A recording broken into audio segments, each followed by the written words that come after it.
Have you heard what is going on in the therapist world right now? As if BetterHelp wasn't already on my shit list, buckle up. Actually, there's this third party website called CareDash. CareDash has somehow made profiles for basically every therapist who's licensed that's out there. When you are licensed, your information is public because you have to register with the state that you live in. So CareDash has made profiles for every therapist, mental health, social worker, marriage and family therapist, stolen their information from their website or other directories that we pay to be on. And when you click work with this therapist now, guess where they bring you? BetterHelp. They bring you to BetterHelp. And then they say, oh, this therapist doesn't have availability, but look at all these therapists on BetterHelp that can help you. Listen, I know people think there's a lot of money in mental health, but we are very small fish. We pay continuing education fees, we pay licensure fees, we pay insurance, we pay platform fees, we pay website fees, we pay fees to keep client chart information and appointment information, we pay for our video software. We are small fish here.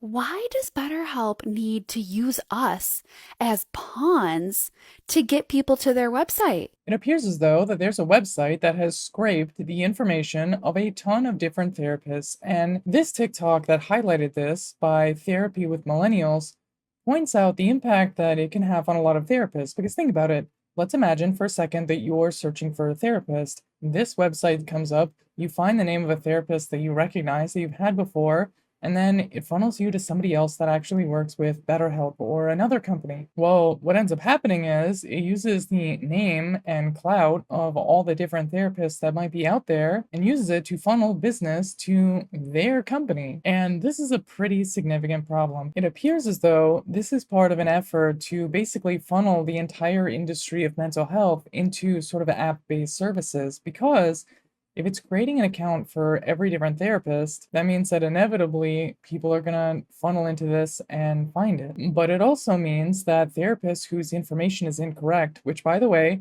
I actually took the time because I was curious about the story to go to the Better Business Bureau's website to actually look and see if there's a bunch of complaints. And it turns out there are a ton of complaints. There's actually been 161 complaints over the past year. And most of those complaints are therapists saying, why is my information on this website? I didn't consent to you making a profile for me.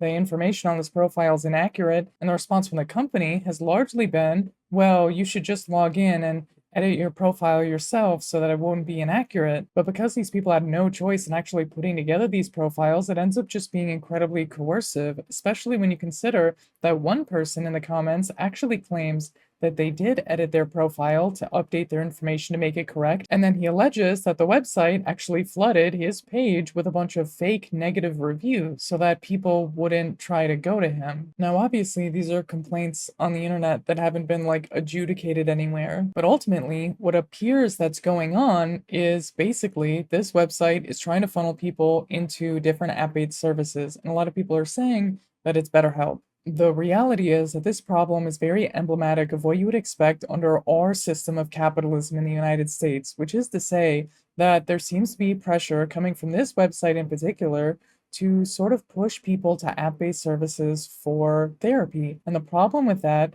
is that when you look at app-based services, like what we've seen with Uber, Lyft, and all of the other different app-based services that are out there, is that the people who are working for them, in this case would be therapists working for app-based services, end up getting paid a lot less than they would be if they were working for, themselves or a healthcare facility. And then on top of that, you also have, through app-based services, very often a lack of benefits and this instability where really the whims of the app can have a huge impact on whether or not you're able to make a living, which when it comes to things like healthcare services, that can have a pretty significant impact on people's lives. And the sort of coercive nature of it, that is just taking people's information and creating profiles for them without their consent, speaks to a lack of basic data protections that should exist. But the reason that they don't exist is because obviously The elected officials in the United States of America that work for giant corporations don't want to threaten the profits of giant corporations, but it turns out that mining your data and using it for anything that's profitable is actually something that a lot of big tech companies like being able to do. And so there's not really any type of significant legislative push because there's no real big business interest pushing, basic restrictions on the use of people's private information. Ultimately, though, the more significant of a role that app-based services play in any particular industry, the more starkly wages drop or stagnate. And it's very concerning and telling to see this type of extreme commodification going into our healthcare industry. But ultimately, it speaks to the reality that under capitalism, nothing is sacred. Once you allow for the commodification of anything and everything, you open up the door to everything being stripped of its real purpose and having them replaced with the purpose of solely making profits. Instead of services becoming better, instead of things becoming more meaningful for people, instead of mental health care being something that is there to support people, it becomes something that is only to make a profit. And once it becomes that, then the obvious result is a reduction in quality of service, a lack of attention or care for patients aside from the ones who can pay, and an extreme squeeze of the employees. This is Ben Carollo with Rebel Headquarters. You can catch my show Galaxy Brain every Friday at 4 p.m. Eastern Time on the Young Turks Twitch channel, and you can follow me at Benjamin Carollo on Twitter.